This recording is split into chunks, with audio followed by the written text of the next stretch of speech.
abakobwa umaze kubona bagira ama excuse menshi par rapport y'abahungu, kandi abakobwa iyo kuraraba ntibihuta gufata ikintu kurababwira cyo kimwe n'abahungu, nuko twe tukozwe umengo dufite akalantere ntazi ukuntu kameze. Inyuma yo kuronka ikibanza ca kane, objectif y'ino mwaka nuko tubanza tukasubira, kuko ntushobora kubanza gusimbira ku bikomeye n'ivyo ngahanye utarabigira, nukubanza gusubira kubaka umugwi. Muri uko kubaka umugwi umuntu akarondera abakinyi hama kugira ngo bashobore kubanza gukina hano, tubanze turonke itike kwanza ryo kuva hano. Basket y'abakobwa uno munsi novuga yuko iriko irajamwo semi professionalism, kubera yuko nkuno mwaka canke twarabonye abantu bahembwa batahora bahembwa, twarabonye abantu barihigwa amashure bitahora biba cane gose. Biba bigoye kubona yuko muri championnat yo ngaho usanga dufise abitwa ko bashigikira inkino z'abakobwa n'abahungu ari abantu batandukanye, les prix hageze za nyuma ntiziba motive co kimwe.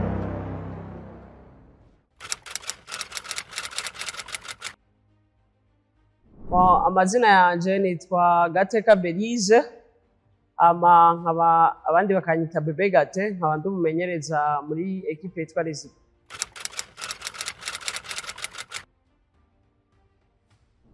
Ndi mu muryango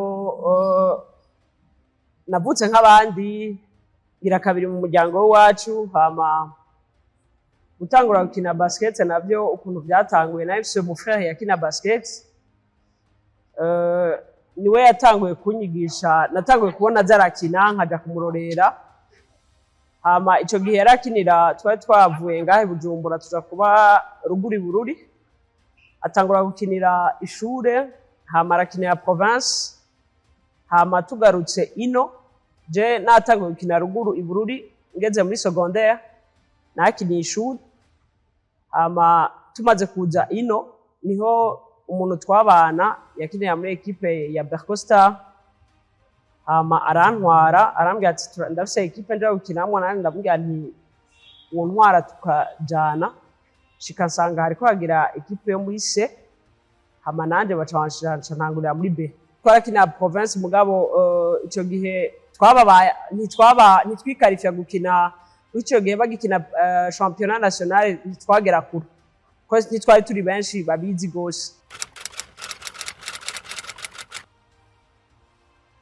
Kera twarakina mu mukino nyene usanzwe ujyaho mw'ibarabara wa football, mugabo ico onye sinibaza football ntayo nari mfisemo passion, kuko yaba ndayifiseko passion nayo kuyibandanya.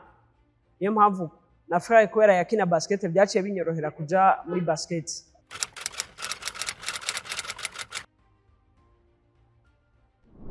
Ni equipe yakundana, equipe twadusaba coach vraiment batwitaho cane gose, ku buryo vraiment batwitayeho byatumye tumenya basket cane. Hama nk'inye turakina championnat, twarabaye aba mbere inshuro nyinshi, ariyo ndi dukinana n'abandi bakinyi batandukanye twari kumwe ico gihe. Vraiment byari ibintu byiza cane, ku buryo nararonse na prix ndi muri B ya MVP. Hama mu nyuma maze kwakina nk'imyaka ishika 2-3 baranduza nja gukina muri A.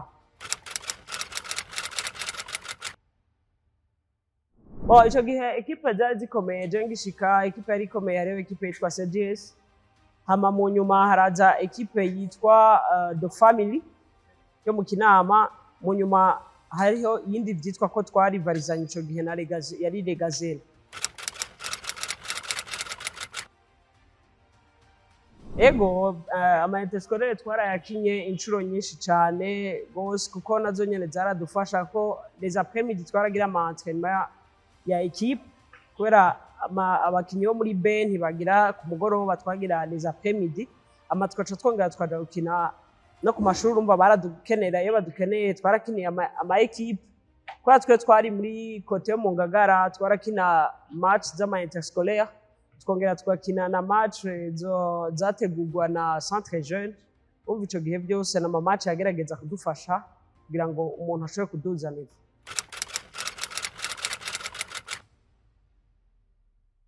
muri A arumva abari yindi monde ariko uragerageza ugakora. Twaragerageje turakora nkuko abandi twahasanze esprit bari bafise, ariko wowe kubera ubu kicirondeza ntugarukira gukora hahandi abandi bakora, kuko ubukereye ama entraînement ari supplémentaire kuyo abakoca basanzwe baguha kugira ushikire babandi byitwa ko hasanze.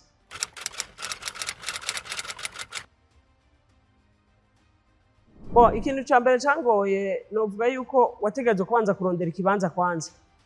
Muri uko kurondera ikibanza kuko twebwe twadushitse dusanga no muri ahari abandi bakinyi benshi ico gihe twari tuduze dushika turi nk'abana batatu, rero gushika byitwa nka post ukinako gushika ugasanga aho abandi bantu bamaze gukamirika ariko no bivuga kugira ushobora kurondera ikibanza urumva ko ari ibintu biba bigoye cyane, ugerageza gukora gose.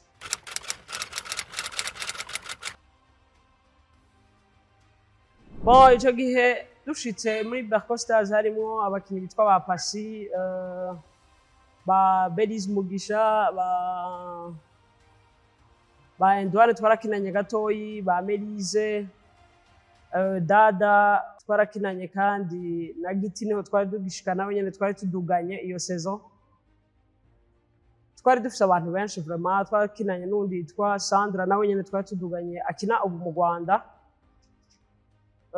Twari dufise vraiment equipe yitwa ko ari equipe ikomeye cyane, ifise abakinyi bakomeye cyane kandi ifise abakinyi bakomeye ku poste zose, urumva ntibyari byoroshe gose.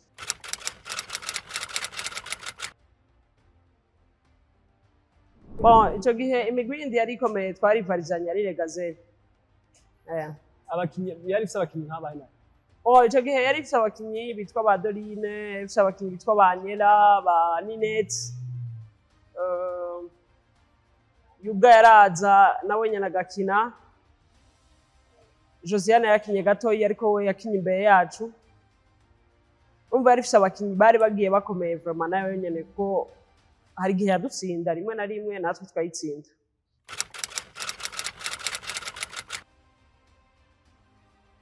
Ico gihe yari ifise competition ahanini naho nyene byama bimera nk'ivy'ubu unye, gusa wasanga idakomeye kuma equipe menshi, wasanga hariho competition. Ico gihe competition yari hagati ya Berco, les Gazelles na les Copines, kuko CGS yari imaze kuvamo, jena CGS yamaze kuvamo.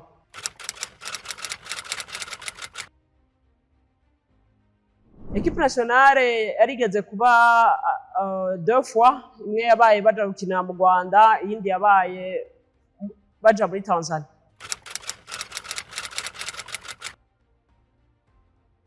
Maze kugera muri Berco ndashobora kuba narakinye kuva ko nahagaritse muri 2021, nahagiye muri à peu près 2010.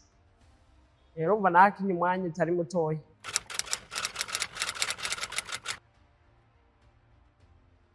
Ibihe byiza cyane yari amakupe twaragira ibihe byo kuryoherwa kuko twaratwara amakupe menshi yo ngaha, n'igihe ntazopfa nibagiye n'igihe twatwara coupe ya zone 5 hari muri 2015 mu Rwanda, antuka byari ibintu biryoshye cyane. Ibihe bindi naryoherwamo byari ibihe twagira byo gusenga, tukagira tukava muhira, tukava mu bintu bitandukanye turimo, tugategura ama retraite, tukagira byari ibintu antuka byatwubaka mu buryo bw'umubiri no mu buryo bw'impwemu, ko twarasangira, tugasangira ijambo ry'Imana, tugasanga ibintu bitandukanye, n'ibintu byatwubatse. Nibyo bihe numva yuko byari ibihe byari biryoshye cyane.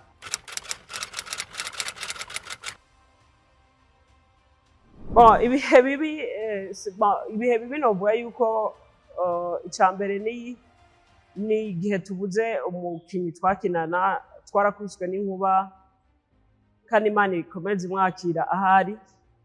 Antuka n'ikintu twumva mu mutima yacu, imitima yacu yaravunitse kuko twarabanye ibihe byiza, kandi novuga ko hatari bwagere yuko agenda kuko ubuzima niho bwari bwitanga kuryoha.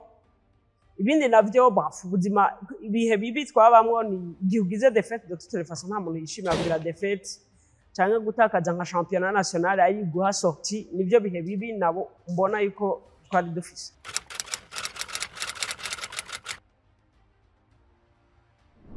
Kimwe nabanza gushima nuko avant ko magarika niho natangura kuja nagize formation madame la présidente wacu twari dufise yitwa Mignone yatubwiye ati hariho formation batumyeko mwebwe ndabona kuko ico gihe twebwe twaraja gufasha ababe batagira aba coach tukaja kubandanya tubafasha rero tumaze kuza turabafasha gutyo wonye ahamana madame la présidente akatubwira ko haje formation niveau 1 turaja kwica tugikina ariko nka Jesse nayisigaje igihe kirekire twayigize muri 2018 umva ndagenda mu nyuma basket rimwe na rimwe hari igihe idahera muri wewe ariko umubiri ntubugishobora gukominikana na action ugira rero iyo umaze gukura nk'imyaka tuba dufise canke igihe kiragera ukumva yuko hageze ko ubisha abandi bana nabo bagakina kuko hari igihe usanga iyo ugumyemwo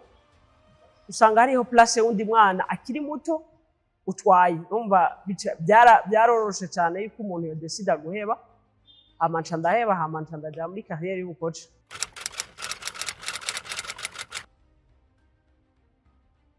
Chavyo nabyo niyumvamo kabisa ibintu byaje gutyo kubera nyene gufasha kandi twari dukina twaraja no twari dufise n'ama academy dukorera ngaha anye ugasanga ico kintu nyongira catanguye kuvyuka muri twebwe no muri jewe catanguye kuza buke buke nkumva umengo no bishobora nkumva hari cumengo no fasha uwundi itangura kuza gutyo.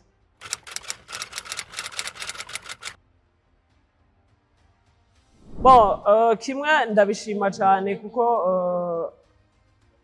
n'umwuga utoroshe na buke buke kuko n'umwuga usaba kwitanga n'umwuga utwerere tuje urumva ushobora ekipe iratsindwa n'ibintu bigusaba cyane kwitanga ariko nawe iyo uri kurakora ukabona hari umuntu ashaka kubwira ati warakoze kunshikana ngaha warakoze kugira iki wakoze ko twatsinze wakoze guterera iki niki urumva kuri wewe antuka ari ikintu ciza kuri wewe kandi ugishima.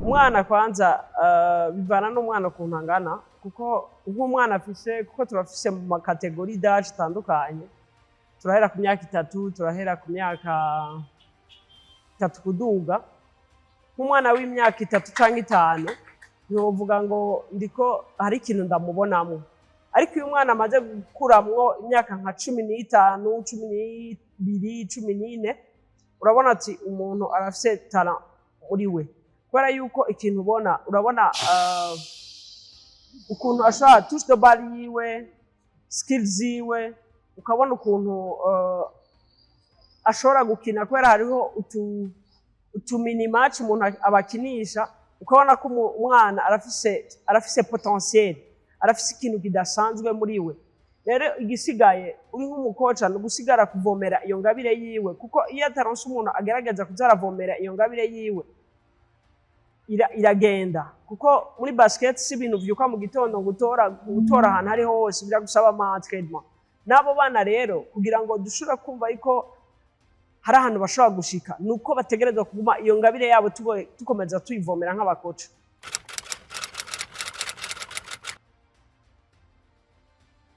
Abakobwa n'abantu bagoye kuko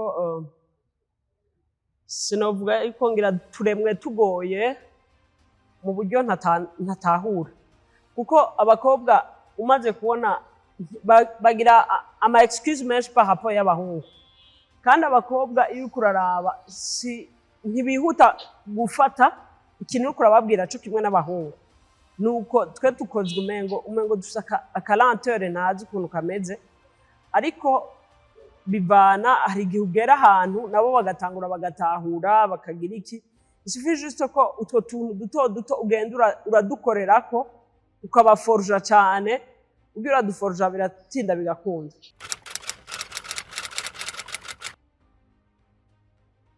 Bon objectif twari dufise ya mbere novuga yuko twoba twarayigezeko kuko yari umwaka wacu mu bakobwa wa mbere.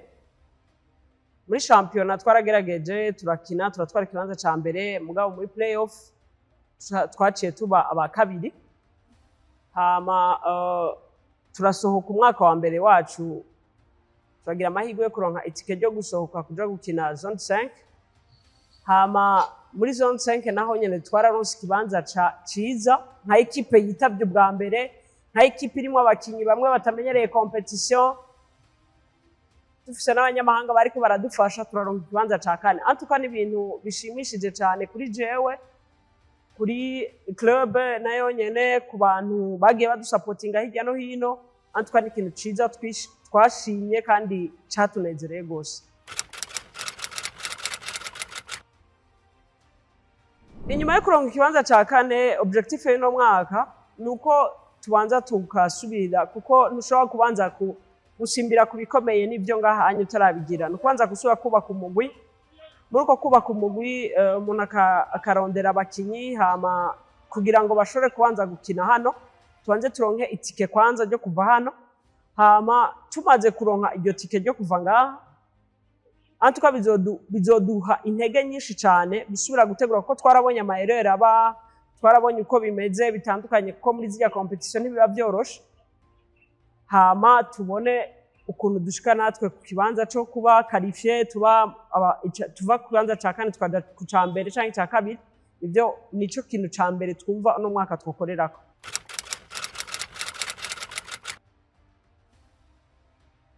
Bon, basket y'abakobwa uno munsi novuga yuko iriko irajamwo semi professionalism, kubera yuko nkuno mwaka canke twarabonye abantu bahembwa batahora bahembwa, twarabonye abantu barihigwa amashure bitahora biba cyane gose, twarabonye abantu haza abantu bavuye mu bindi bihugu baje muri shampiyona yo ngaha. Nukuvuga ko ari ikintu gikomeye, nukuvuga ko ari ikintu gishasha kiriko kiravuka muri basket y'abakobwa, kandi giha inguvu n'abakobwa bacu babone ko bashobora gukora, nubwo ibi nyene ibintu bibi bitabura.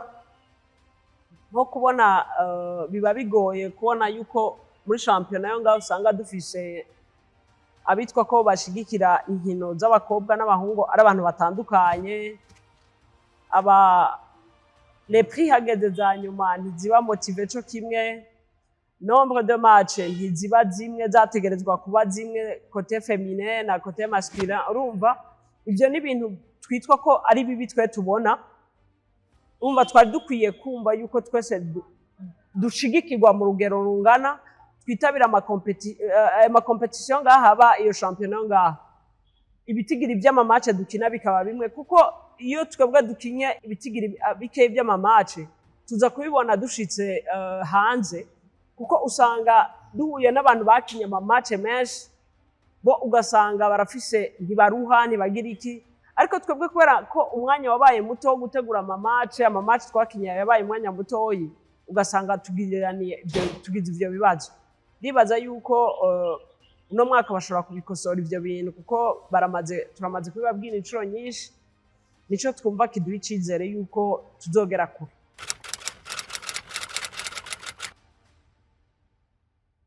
Bon, je mbona ibintu byose ni gukora, hama ukagerageza kuza urigira no kubagukurira, kuko basket ni ikintu cyo kwiga misi yose.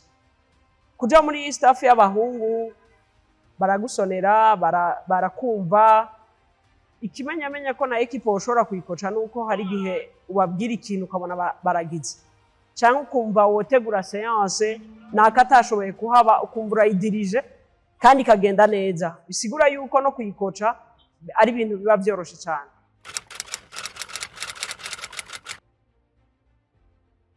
Bon, basket kintu nayikuyemo shima cyane. Icyambere namenyanye n'abantu benshi, ikindi nakuyemo amatrofe menshi, aho nagiye dukina tugashobora gutwara ibikombe. Hama ikindi kintu naco ndamaze kugenda ibihugu byinshi kubera basket, nico ni ikintu ntashobora kwirengagiza. Nimba nashoboye no kuronkamwo des connaissances none umunsi arabo dushobora kuvugana nuko ari kubwa basket ibyo bintu byaje sino yoba ntari muri basket ibyo bintu ndibaza ko ntashobora no kubironka.